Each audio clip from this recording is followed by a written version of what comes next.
Questions nobody asks. With a John Michael Swifter. What, was that bad?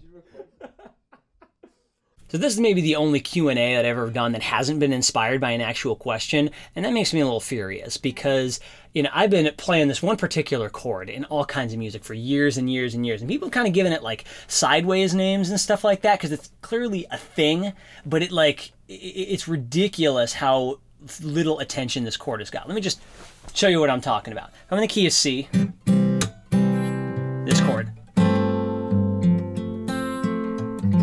It's like super duper duper pretty. I've heard one friend of mine called it the James Taylor chord. Another person I heard called it the Disney Magic chord. I like to call it the feel good chord, but it's something very, very specific.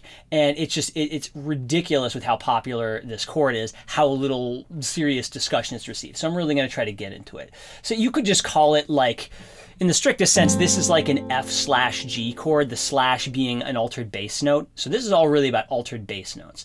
But it's really doesn't reveal the fact that that's kind of the same as like, you know, A/B, strictly speaking. So really what you want to get at is like, what the heck is going on here? Or even the fact that like, you know, D minor over G actually could be subbed for that. So, I mean, the thing that really kind of eats me is that this is not like a normal chord. This is not, it would have to be like a 13th chord with no third or fifth or something really bizarre like that, or like a triad with a ninth in the bass. Like what the heck even is that?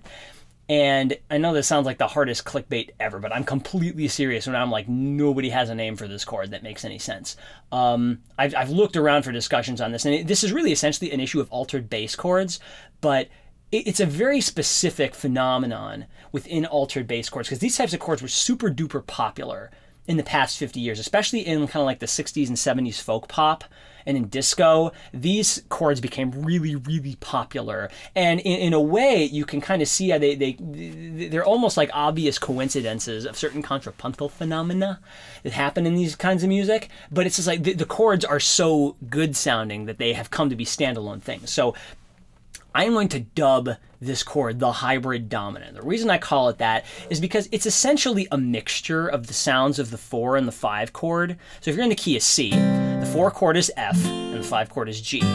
Well, the hybrid dominant is essentially a 4 chord with the 5 in the bass. In C, it's like C, D, E, F, G.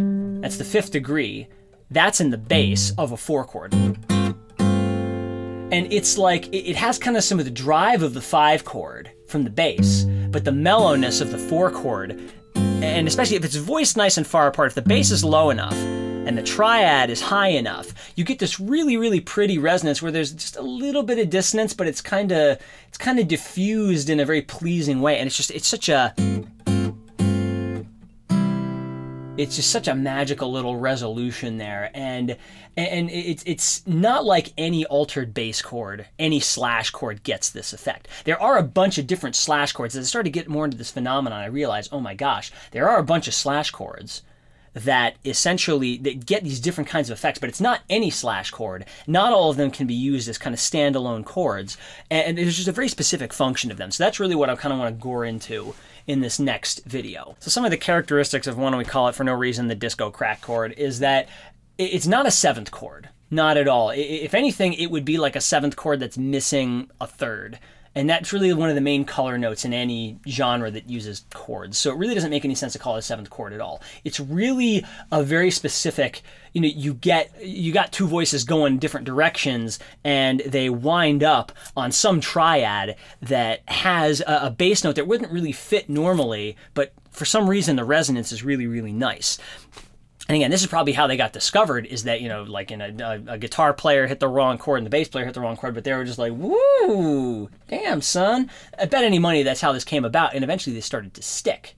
So really the way you can identify these chords, the real characteristics of them, is that they're essentially a triad with either you can think of it as a 9th or an 11th, or like a 2nd or a 4th degree in the bass. So if I take any triad, like a C, like what's the note, one note above C? C is D. So if you put like a C with a D in the bass. Or if you take, geez, like, you can do it with a minor triad too, but you kind of want maybe the 4th degree in the bass. So if I take like an A minor What's the fourth of A minor? A, B, C, D. So if I go like, that will give you the same kind of effect. So either a minor triad with the fourth in the bass or a major triad with the second in the bass will give you this effect. And there's a couple of other tweaky versions of these, but that's the main thrust of these, what I call hybrid dominants. And there's certain places in the scale also that get used, but before we get too much into that, I am going to show you some examples of songs that show up. And probably my favorite one is Isn't She Lovely? You know, isn't she lovely? Isn't she wonderful? You know, solid example of this. You know, he starts on the minor, goes to the major 2, and this happens all the time, but it's like major 2s can go one of two ways. In the classical sense, it's like a secondary dominant where it goes like, you know, that's a classical way to use a major 2 chord, but like the Beatles and, you know, like pop music tends to go major 2 up to 4. That's really common in pop music. Now, it's almost like Stevie Wonder couldn't decide which way to go, so he wanted both at the same time. He has his bass player go to 5, but he kind of sticks on 4, and you get this chord. Isn't she lovely? Isn't she wonderful? And it kind of gets this really amazing mixture of the two qualities that's just like, ambrosial. So that's a really classic example. Another really famous example from the disco era is Barry White, Can't Get Enough of Your Love. Ah, darling, I can't get enough of your love, baby. And again, you can kind of see from the texture of the song, the bass tends to go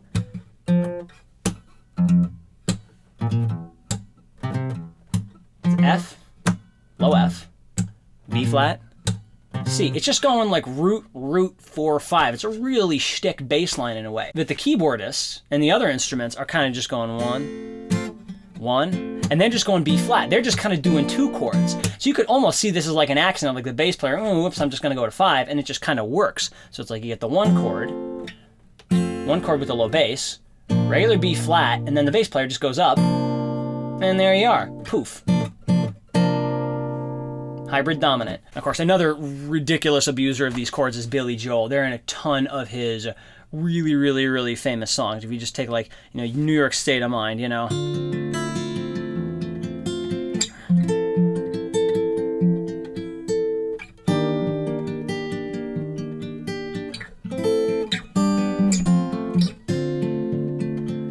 The intro already has it in there, and then every chorus after that at the end.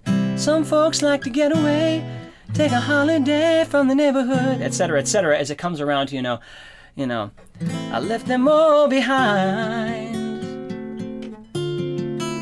I'm in a New York state of mind. And it does it again right here. You know, that's that F with the G in the bass, and it goes right back to C. So that is the essential, like, it's, you know, off the 5 going to 1. But there are also some other ways that these chords get used. Now, of course, another example of that, he does the same progression in Just the Way You Are. I'll just throw that up for the record, see if you can find it. So this chord just shows up in just gajillions of songs from that era. They're in Bee Gees songs like How Deep Is Your Love, Marvin Gaye, How Sweet It Is to Be Loved by You, Carole King's You Got a Friend. Like, the Tapestry album has got different versions of these altered bass chords all over it. I mean, Bruno Mars used it in Treasure when he's kind of thrown back to this era. You know, the list just goes on and on and on, and they're really...